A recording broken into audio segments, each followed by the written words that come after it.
بسم اللہ الرحمن الرحیم۔ حدیث مبارکہ میں ہے رسول اللہ صلی اللہ علیہ وسلم نے فرمایا کہ جس نے کسی آدمی سے اللہ کے لیے محبت کی یا کسی سے دل میں نفرت رکھی، بغض رکھا، وہ بھی اللہ کے لیے۔ کسی آدمی پر خرچ کر رہا ہے، وہ بھی صرف اللہ کے لیے، اور اگر خرچ نہیں کر رہا تو وہ بھی صرف اور صرف اللہ کے لیے۔ تو جس آدمی کے اندر یہ چار نشانیاں ہوں اس کا ایمان کامل ہے۔ محبت ہے تو اللہ کے لیے، نفرت ہے تو اللہ کے لیے، خرچ ہے تو اللہ کے لیے، اور اگر خرچ نہ کرنا یعنی بخیلی ہے کہیں پر تو وہ بھی صرف اور صرف اللہ کی رضا کے لیے ہے۔ مجھے آپ سے کیوں محبت ہے؟ کیونکہ آپ اللہ کے نیک بندے ہیں۔ مجھے ایک آدمی سے کیوں نفرت ہے؟ کیونکہ وہ زانی ہے، رشوت خور ہے۔ میں اس آدمی پر کیوں خرچ کرتا ہوں؟ اس لیے کہ یہ غریب ہے اور اللہ نے مجھے خرچ کرنے کا حکم دیا ہے، یا اللہ کا نیک بندہ ہے اس لیے میں اس پر خرچ کر رہا ہوں۔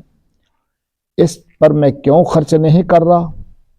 کیونکہ اس نے یہ پیسے بدکاری میں لگانے ہیں، شراب پینے میں لگانے ہیں، نشے میں لگانے ہیں۔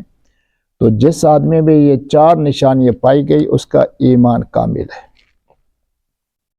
اس پر میں ایک واقعہ سناتا ہوں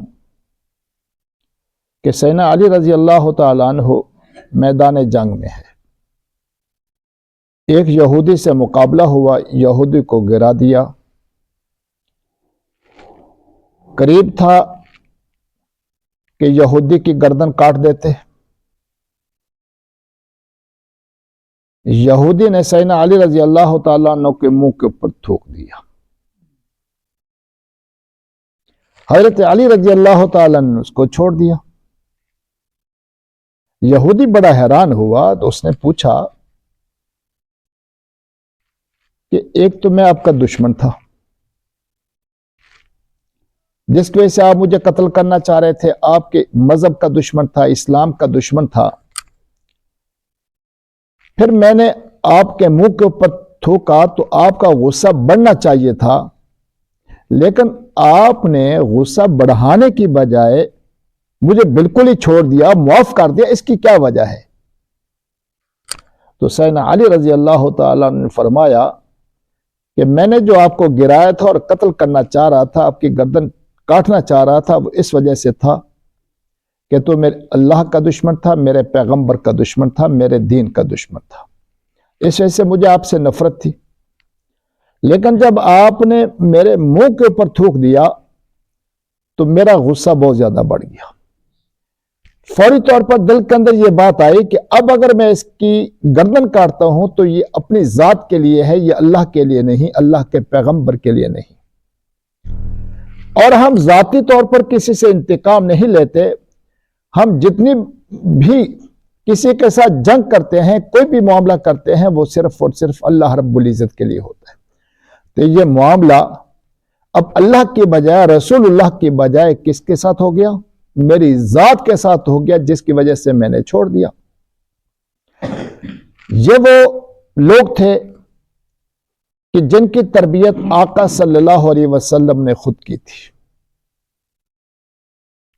یہودی نے جب یہ دیکھا کہ یہ تو مکمل اور مکمل اللہ کی رضا کے لیے ہر معاملہ کرتے ہیں، تو فوری طور پر کلمہ پڑھا، اشہد ان لا الہ الا اللہ واشہد ان محمد الرسول اللہ، اور فوری طور پر اسلام کے اندر داخل ہو گئے۔ اس لیے آج ہمیں بھی چاہیے کہ اپنی محبت کو، اپنی نفرت کو، اپنے خرچ کرنے کو اور اپنے نہ خرچ کرنے کو خالص اور خالص اللہ کی رضا کے لیے کر لیں، پھر دیکھیں کہ آپس کے اندر پیار محبت کیسے پیدا ہوتا ہے۔ آج رشتہ دار حقدار ہے، لیکن ہم اس وجہ سے خرچ نہیں کر رہے کہ رشتہ دار ہے۔ اللہ کی رضا مقصود نہ ہوئی، اللہ کی رضا تو یہ ہے کہ اس پر خرچ کیا جائے، لیکن ہم کیوں نہیں خرچ کر رہے کہ کہیں مجھ سے آگے نہ بڑھ جائے، کل کہیں پر کسی معاملے میں وہ دو چار مجھے سنا ہی نہ دے، اس لیے اس کو اس قابل نہ کیا جائے کہ یہ میرے برابر ہو جائے یا بات کرنے کی پوزیشن کے اندر آ جائے۔ اللہ رب العزت ہمیں صحیح عقل، صحیح شعور، صحیح سمجھ اور صحیح بصیرت نصیب فرمائے کہ ہماری محبتیں، ہماری نفرتیں، ہمارا خرچ کرنا، ہمارا نہ خرچ کرنا، یہ سارا کا سارا اللہ کی رضا کے لیے ہو جائے۔